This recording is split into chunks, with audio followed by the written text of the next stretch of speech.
बच्चों, 11वीं लेखा शास्त्र की कक्षा में आपका पुनः स्वागत है। बच्चों, आज का जो प्रकरण है लेखांकन की आवश्यकता।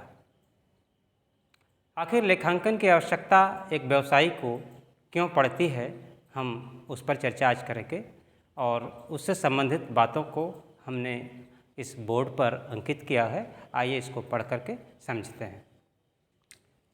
आधुनिक युग में व्यवसाय के आकार में वृद्धि के साथ साथ व्यवसाय की जटिलताओं में भी वृद्धि हुई है।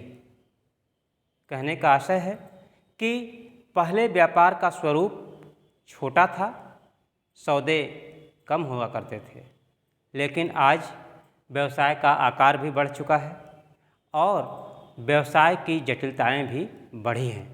ठीक है, व्यवसाय का संबंध अनेक ग्राहकों, आपूर्तिकर्ताओं, सप्लायर्स तथा कर्मचारियों से रहता है।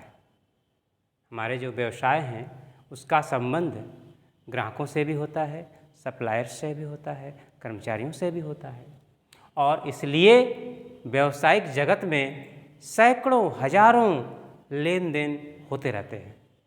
ठीक है बच्चों, और सभी लेन देनों को मौखिक, जुबानी जिसको आप कहते हो, रूप से याद रखना कठिन और असंभव सा है।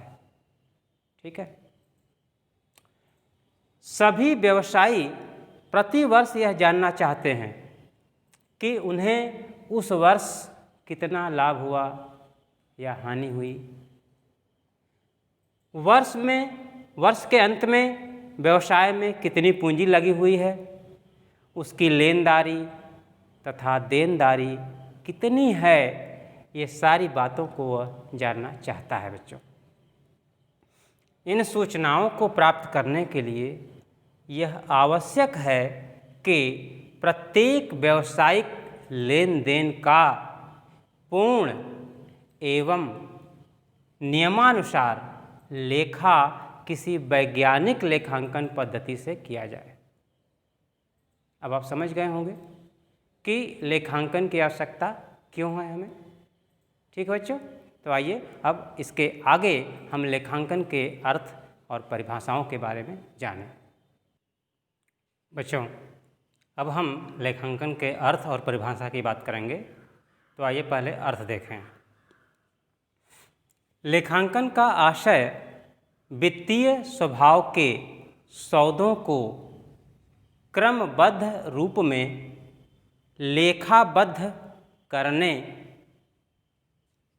उनका वर्गीकरण करने, सारांश तैयार करने एवं उनको इस प्रकार प्रस्तुत करने से है जिससे उनका विश्लेषण व निर्वचन हो सके। ठीक है बच्चों, इसमें बहुत सारे ऐसे शब्द हैं जो आपको अभी समझ में नहीं आ रहे होंगे, धीरे धीरे सब समझ में आ जाएगा।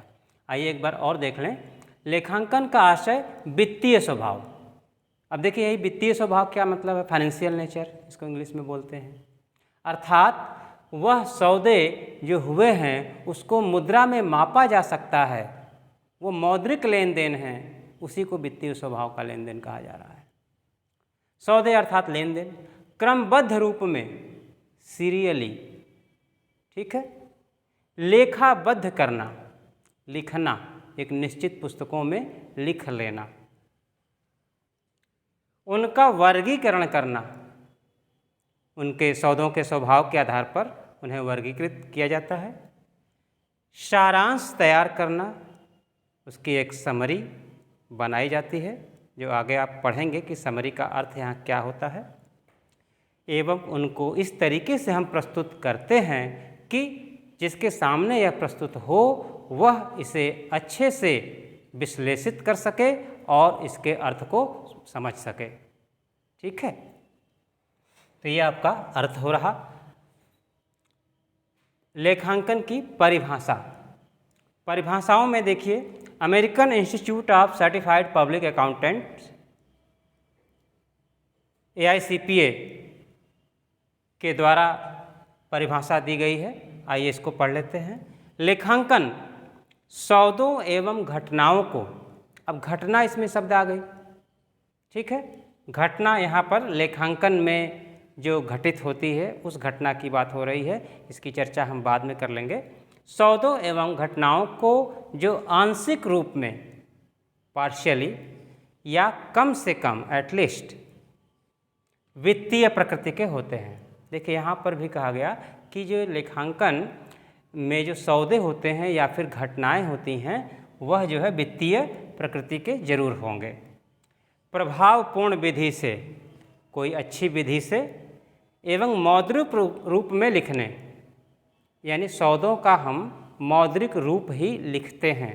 जैसे अगर किसी ने 4 कुर्सियां बेची हैं तो हम उसके विक्रय मूल्य को लिखेंगे, न कि 4 कुर्सियों को लिखेंगे, ठीक है बच्चों।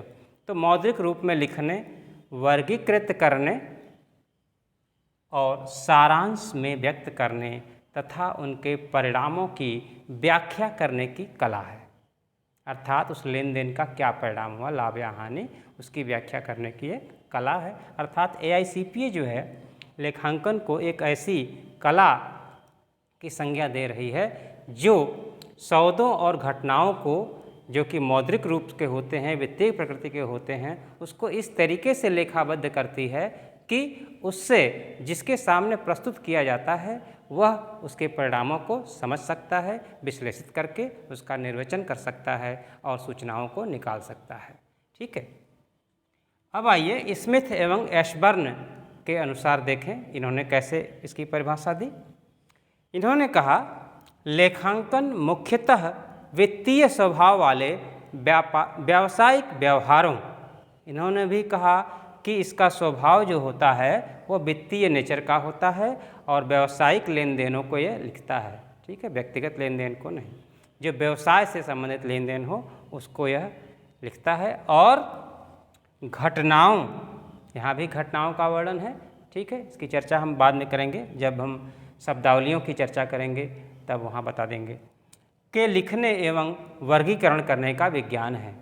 कह रहे हैं कि लेखांकन एक ऐसा विज्ञान है जो वह ऐसे व्यावसायिक व्यवहारों को लिपिबद्ध करता है जो कि वित्तीय स्वभाव के होते हैं और इन व्यवहारों और घटनाओं का महत्वपूर्ण सारांश बनाने, ठीक है, इसका सारांश भी बनाने का काम करता है, विश्लेषण करना, उसकी व्याख्या करना और उसके परिणामों को उन व्यक्तियों तक पहुंचाने का भी काम करता है, संप्रेषित करने का भी काम करता है। और यह कला है इस तरीके से, और जिन्हें उनके आधार पर निर्णय लेने हैं, अर्थात जिनको इन सूचनाओं की आवश्यकता है, जो कि उन सूचनाओं के आधार पर अपने महत्वपूर्ण निर्णय लेने हैं उनको, बस वहाँ तक ये लेखांकन जो है इसके परिणाम को पहुंचाने में मदद करता है। तो यही है लेखांकन स्मिथ और एशबर्न के अनुसार, ठीक है बच्चों। इन सब परिभाषाओं में बहुत सारे ऐसे शब्द आए होंगे जो आपको कम समझ में आए होंगे या नहीं समझ में आए होंगे, ठीक है। हम आगे बढ़ने पर इन सभी बातों को स्पष्ट करेंगे, तब आपको ये परिभाषा और भी अच्छे तरीके से समझ में आने लगेगी। बच्चों, अभी हम लोगों ने लेखांकन की परिभाषा को देखा। पहली परिभाषा AICPA के द्वारा दी गई थी और दूसरी परिभाषा स्मिथ और एशबर्न ने दिया था। तो इन परिभाषाओं को पढ़ करके हम यह जान सकते हैं कि लेखांकन संगठन की आर्थिक घटनाओं को पहचानने, ठीक है, कि कौन सी घटना आर्थिक है और कौन सी घटना अनार्थिक है, मापने, उसको मुद्रा में मापा जाए, मापने का काम करती है। अगर किसी घटना को मुद्रा से मापा नहीं जा सकता तो निश्चित रूप से हम उसे लेखाबद्ध नहीं कर सकते। और लिख कर रखने की एक ऐसी प्रक्रिया है, उसको लिख करके रिकॉर्ड करके रखा जाता है, जिसके माध्यम से सूचनाओं से संबंधित आंकड़े, जब हम किसी चीज़ को लिख करके अभिलेखित कर लेंगे, उसे रिकॉर्ड कर लेंगे, तभी हम उसके माध्यम से सूचनाओं से संबंधित जो आंकड़े होंगे, उनके जो उपयोगकर्ता होंगे, जिनको उसकी ज़रूरत होगी, वहाँ तक हम भेज पाएंगे। ठीक है बच्चों। देखिए, लेखांकन को समझने के लिए हमें परिभाषाओं में दी गई या चर्चा की गई कुछ बातों को अच्छे से समझना होगा। उन बातों को देखिए, हमने यहाँ लिखा हुआ है। पहला है कि आर्थिक घटना होती क्या है। आर्थिक घटना, वित्तीय घटना क्या होती है। देखिए, एक संस्था में कई प्रकार की घटनाएं होती हैं। ठीक है।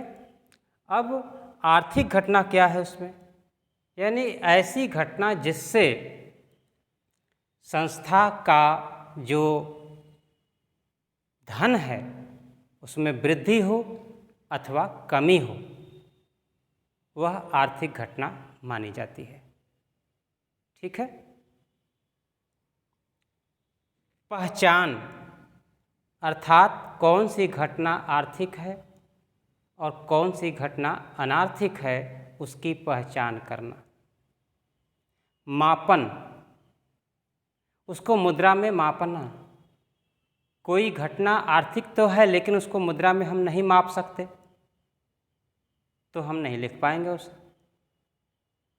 अभिलेखन, उसको लिखना, और संप्रेषण, संबंधित व्यक्तियों तक उसे भेजना। संगठन, जिस संस्था के लिए लेखा किया जा रहा है उसे ही हम यहाँ संगठन कह रहे हैं। सूचना से संबंधित उपयोगकर्ता, यूजर्स, जैसा कि पीछे चर्चा की गई कि एक व्यवसाय का संबंध अनेक ग्राहकों से, उपयोगकर्ताओं से, लेनदारों से, सप्लायर्स से, कर्मचारियों से, सरकार से होता है। तो निश्चित रूप से उस व्यवसाय या उस संगठन के जितनी भी सूचनाएं होती हैं, संबंधित लोग उन सूचनाओं को प्रयोग करते हैं अपने अपने उद्देश्यों की पूर्ति के लिए। तो उन्हीं को यहाँ पर उपयोगकर्ता कहा गया है। जैसे इनकम टैक्स विभाग को संस्था के व्यावसायिक परिणाम से ताल्लुकात रखने पड़ते हैं।